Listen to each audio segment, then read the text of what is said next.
الحمدللہ نحمدہ ونصلی علی رسولہ الکریم اما بعد۔ نبی کریم صلی اللہ علیہ وسلم فرماتے ہیں کہ جس نے نماز عید سے پہلے قربانی کی تو اس نے صرف اپنے لیے ذبح کیا، یعنی اپنے ذاتی گوشت کے لیے اس نے ذبح کیا، اور جس نے نماز کے بعد ذبح کیا، قربانی کی، تو اس کی قربانی مکمل ہوئی اور اس نے مسلمانوں کی سنت کو پا لیا۔ یہ حدیث صحیح بخاری صحیح مسلم دونوں کے اندر موجود ہے۔ اس حدیث سے ہمیں کئی ایک بات معلوم ہوتی ہے۔ پہلی بات ہمیں یہ معلوم ہوتی ہے کہ قربانی کا جو وقت ہے وہ نماز عید کے بعد شروع ہوتا ہے۔ نماز عید پڑھ لیں گے، اس کے بعد قربانی کرنے کا وقت شروع ہوتا ہے۔ نماز عید سے پہلے قربانی کرنا درست نہیں، ایسی قربانی شمار نہیں ہوگی۔ دوسری بات، قربانی کی قبولیت کے لیے وقت کا لحاظ ضروری ہے۔ قربانی کی قبولیت کے لیے صرف مال کا خرچ کر دینا، جانور لے آنا، اس کو پال لینا اور قربانی کر دینا صرف اتنا ضروری نہیں ہے، بلکہ وقت کا خیال رکھنا بھی ضروری ہے۔ عبادت میں وقت کی پابندی شریعت کا ایک اہم حصہ اور تقاضا بھی ہے۔ صرف نماز پڑھ لینا اور وقت پہ نہ پڑھنا یہ مطلوب نہیں ہے، نماز بھی پڑھنا ہے اور اس کے اپنے وقت پر ہی پڑھنا ہے۔ تیسری بات، نماز عید قربانی سے پہلے ادا کی جائے گی۔ اس طرح قربانی نماز عید کے بعد ہے تو نماز عید کب ہے؟ قربانی سے پہلے ہے۔ اس سے معلوم ہوا کہ قربانی اپنی جگہ اہم ہے، نماز بھی اپنی جگہ بہت اہم ہے۔ چوتھی بات، عید کی جو قربانی ہوتی ہے یہ محض گوشت خوری کے لیے نہیں ہوتی کہ انسان گوشت کھانے کے لیے قربانی کر رہا ہے، بلکہ قربانی کا اصل مقصد اللہ کے حکم کو پورا کرنا ہوتا ہے۔ صرف ذبح کرنے سے مقصد پورا نہیں ہوتا۔ آپ دیکھیے، اگر ذبح کرنے سے ہی مقصد پورا ہو جاتا تو عید سے پہلے کسی نے، نماز سے پہلے کسی نے قربانی کر لی، وہ بھی تو ذبح کیا ہے، اس نے بھی جانور لایا ہے، سب کچھ کیا ہے۔ تو یہ پورا کرنا مقصود نہیں ہے، اصل حکم الہی کو اس کے حساب سے پورا کرنا مقصد ہے۔ جیسے اللہ نے حکم دیا ہے ویسے کرنا یہ اصل مقصود ہے۔ اس لیے آپ صلی اللہ علیہ وسلم نے کیا فرمایا؟ جس نے قربانی عید سے پہلے کر لی اس نے اپنے لیے کیا، یعنی گوشت کھانے کے لیے کیا اس نے۔ یہ چوتھی بات ہوگی۔ پانچویں بات سنیے، جو ہمارے موضوع کا حصہ ہے وہ یہ ہے کہ جو نماز کے بعد قربانی کرتا ہے وہ مسلمانوں کی سنت کو پاتا ہے۔ آپ صلی اللہ علیہ وسلم نے کیا فرمایا؟ فقط اصاب سنت المسلمین۔ نماز کے بعد جس نے قربانی کی اس کی عبادت مکمل ہوئی اور اس نے مسلمانوں کے سنت و طریقے کو پا لیا۔ یہ تو نہیں کہا اس نے ایک رسم ادا کر لی قربانی والی۔ اگر یہ صرف رسم ہوتی قربانی کرنا تو آپ صلی اللہ علیہ وسلم یہ الگ سے نہیں کہتے، آپ نے کہا اس کی عبادت کمپلیٹ ہو گئی، مکمل ہو گئی جو نماز کے بعد قربانی کر رہا ہے، لیکن آگے اتنا کہا کہ اس نے مسلمانوں کی سنت پالی۔ اس سے معلوم ہوا کہ جو نماز کے بعد قربانی کرتا ہے وہ مسلمانوں کی سنت پاتا ہے، یعنی جماعت اور امت کے ساتھ وہ جڑا ہوا ہے۔ اگر ایسا نہیں کرتا تو وہ مسلمانوں کے طریقے پر نہیں ہے اور جماعت اور امت سے جڑا ہوا نہیں ہے۔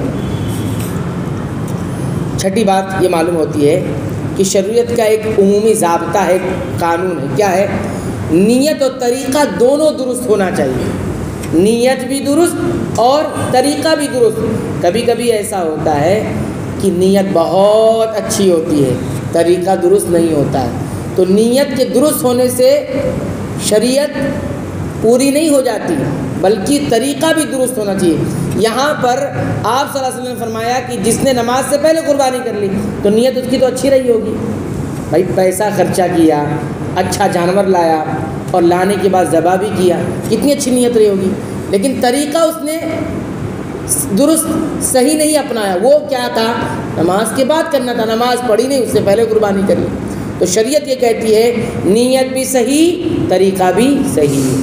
بہت سارے لوگ کہتے ہیں نیت صحیح ہے نا، جذبہ صحیح ہونا چاہیے، دل صاف ہونا چاہیے۔ دل صاف ہونے سے عمل صاف ہوتا ہے، جب دل صاف نہیں عمل کہاں سے صاف ہوگا؟ تو ایسے وہ جو عورتوں کی آزادی کا نعرہ لگانے والے کیا کہتے ہیں، یہ تم حجاب وجاب کی بات کرتے ہو، دل صاف ہونا چاہیے، نگاہیں صاف ہونا چاہیے۔ ارے پردہ کر ہی نہیں رہے، نگاہیں صاف کر رہے ہیں۔ ہاں درست، پردہ پہلے کرو، پردہ کرواؤ، حجاب میں رہو، تو ایسا چل رہا ہے۔ یہ آزادی، دل صاف ہے تو دیکھ سکتی کسی کو میرے، تو کیا امہات المؤمنین کی دل صاف نہیں تھے؟ وہ پردہ کر رہے تھے۔ امہات المؤمنین ازواج مطہرات وہ سب پردہ کر رہی تھی، ان کے دل صاف نہیں تھی۔ یعنی یہ جو نعرہ مسلمان بھی کبھی کبھی لگاتے ہیں، پابندی ہے، یہ قید ہے، یعنی یہ کہیں نہ کہیں جا کر ہم کس چیز کو ہم بتا رہے ہیں، ہم تہمت لگا رہے ہیں۔ کس پر تہمت لگا رہے ہیں؟ یہ صحابیات پر تہمت لگا رہے ہیں کہ ان کے دل صاف نہیں تھے۔ ان کے دل بھی صاف تھے، لیکن وہ ڈرتے تھے شیطان کے وسوسوں سے، شیطان کے حملوں سے۔ یہ بات ہے۔ تو کہنے کا مقصد یہ ہے کہ نیت و طریقہ دونوں درست ہونا چاہیے۔ ساتویں بات، آپ صلی اللہ علیہ وسلم نے فرمایا کہ بعد میں قربانی کرنے والا، یعنی نماز کے بعد قربانی کرنے والا مسلمانوں کی سنت کو پا لیتا ہے، گویا وہ امت کے طریقے کے مطابق ہے، سنت کے مطابق ہے۔ آٹھویں بات اس حدیث سے ہمیں یہ بھی معلوم ہوتی ہے کہ دو عمل ہیں، ایک اکیلے کا عمل ہے اور ایک جماعت کا عمل ہے۔ دونوں میں فرق معلوم ہوتا ہے۔ جو نماز سے پہلے ذبح کیا اس کا اکیلے کا ہے، وہ جماعت میں نہیں ہے، وہ جماعت میں یا جماعت کے طریقے پر نہیں ہے۔ اور جو بعد میں ذبح کر رہا ہے، بعد میں قربانی کریں گے نماز کے بعد، عید کی نماز پڑھنے کے بعد، وہ کس کے طریقے پر ہے؟ وہ اجتماعی نظام کے، بھلے پوری امت قربانی نہ کر رہی ہو، بھلے پوری امت قربانی نہ کرے، لیکن وہ اگر عید کی نماز پڑھنے کے بعد قربانی کر رہا ہے تو وہ جماعت میں ہے۔ وہ کس میں ہے؟ جماعت میں۔ یہ سمجھیے آپ۔ اور اس کے بعد آپ دیکھیے 9ویں بات جو معلوم ہوتی ہے اس حدیث سے، وہ یہ معلوم ہوتی ہے کہ نبی کریم صلی اللہ علیہ وسلم کتنے واضح اور سہل انداز میں کبھی کبھی مسائل کو بیان کر دیتے ہے نا، بہت آسان انداز۔ اور جو سنت رسول اللہ جاننا چاہتا ہے وہ سنت رسول اللہ پڑھتا ہے۔ اور یہاں تو فقہ، جو فقہ بتائی جاتی ہے، فقہ حنفی، فقہ شافعی، فقہ حنبلی اور فقہ مالکی، اس کی عبارت بھی نہیں پڑھ سکتے آپ۔ اس کی عبارت جو کتابیں لکھی نا پڑھ نہیں سکتے آپ۔ جتنا آسان نبی کریم صلی اللہ علیہ وسلم بتاتے ہیں اتنا کوئی نہیں بتائے گا۔ آپ صلی اللہ علیہ وسلم سے واضح الفاظ میں بتا دیا، جو نماز سے پہلے کرتا ہے وہ اپنے لیے کرتا ہے، جو نماز کے بعد کرتا ہے وہ مسلمان ہے، وہ عبادت کرتا ہے۔ وہ کیا کرتا ہے؟ عبادت کرتا ہے۔ آخری بات جو 10ویں بات اس حدیث سے ہمیں معلوم ہوتی ہے، جو ہمارے موضوع کا حصہ ہے، وہ یہ کہ قربانی صرف رسم نہیں ہے۔ کیا؟ صرف رسم نہیں ہے، یہ عبادت ہے۔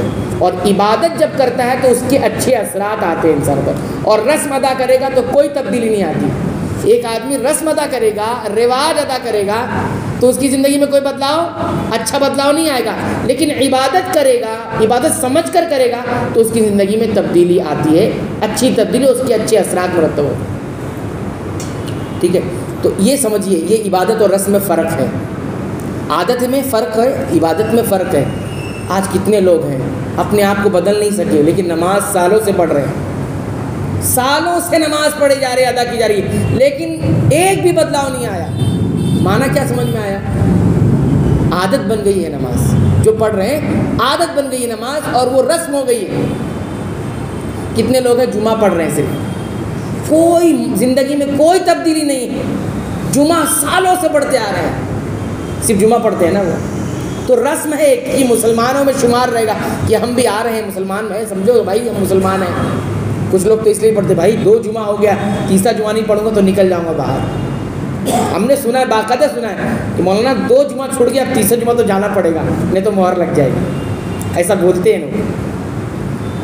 تو باقاعدہ طے کر رکھے کہ 3 جمعہ کسی نے چھوڑا ہے تو اس کو مہر لگ جاتی، وہ نکل جاتا ہے، اس کے دل پر مہر لگ جاتی، تو باقاعدہ 2 چھوڑ کے تیسرے پہ آتے ہیں، کہتے ہیں تیسرا نہیں پڑھوں گا تو پھر تو ہو گیا۔ ایسا بھی ہے، بہرحال پھر بھی ایک طرح سے ڈر ہے، اچھی چیز ہے، لیکن یہ طریقہ درست نہیں ہے، یہ طریقہ درست نہیں ہے۔ تو بہرحال ہم عبادتوں کو رسم نہ بنائیں، بلکہ اس کو عبادت رکھیں۔ جب اس کو عبادت رکھیں گے تو ہم دیکھیں گے ہمارے اندر تبدیلی آ رہی ہے، ہمارے دل پر اس کا اچھا اثر پڑے گا، جسم پر اچھا اثر پڑے گا، ہمارے ارد گرد لوگوں پر اس کا اچھا اثر پڑے گا۔ تو عبادتیں، اب یہ قربانی جو ہے نا، یہ بھی ایک پیسہ ہے، لے کر آ رہے ہیں، ذبح کر رہے ہیں، لیکن فرق نہیں پڑ رہا ہے۔ قربانی کا جذبہ کہاں کہاں ہمیں قربانی دینا چاہیے، اپنی خواہشات کی قربانی، تمناؤں کی قربانی، دوسروں کے دکھ درد کو سمجھنے کی قربانی، یہ سب نہیں آ پاتی ہے۔ تو بہرحال یہاں پر اللہ کے رسول نے ایک جملہ جو کہا ہے کہ وہ مسلمانوں کی سنت کو پا لیا، مطلب یہ ہے کہ رسم نہیں ہے۔ اور یہی بتانا مقصود ہے کہ آج کل الحاد بہت بڑا ہے، الحادی ذہنیت، سمجھ رہے ہیں الحادی ذہنیت، مذہب کو نہیں ماننا، اور الحادی ذہنیت جو بڑھتی جا رہی ہے، لبرلزم اس کو کہتے ہیں، آزادانہ خیال، یہ رسم ہے، کوئی عبادت نہیں، لیکن یہ عبادت ہے۔ لیکن ہم کسی وقت موقع پر یہ بھی بتائیں گے کہ مسلمانوں کی قربانی میں اور دیگر مذاہب کی قربانی میں کیا فرق ہے، تو آپ کو سمجھ میں آئے گا کہ یہ عبادت ہے اور رسم نہیں ہے، اور دوسروں کی عبادت سے بالکل الگ ہے۔ بہرحال اللہ تعالیٰ سے دعا ہے رب العالمین تو ہمیں سنتوں کے مطابق تمام عبادتوں کو انجام دینے کی توفیق عطا فرما۔ اے اللہ تو ہمیں بخش دے، ہمارے والدین کو بخش دے، تمام مسلمانوں کو، مومنوں کو، اہل توحید کو بخش دے، آمین۔